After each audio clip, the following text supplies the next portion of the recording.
I didn't feel I had a good voice for him. And so Jim said, Don Saline, the legendary puppet builder, had just made Oscar. And I was supposed to go over to the studio and on 81st Street and Broadway. And it's an old RKO theater they converted. And I was going to do Oscar. So he gave me the puppet, which was very different than the one now. He's orange. And it was a work glove inside.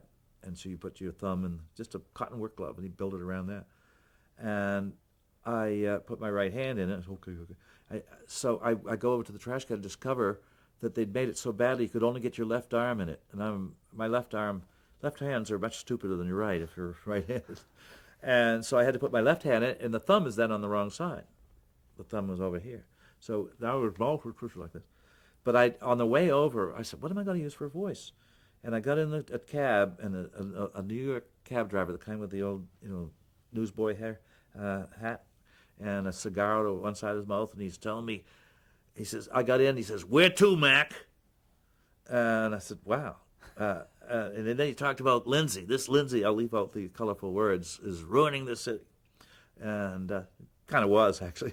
Anyway, he went on and on like that. I kept saying, I got out of the cab as I walked to the studio, I kept saying, where to, Mac? Where to, Mac? Because I'd never had a voice like that in my repertoire of voices.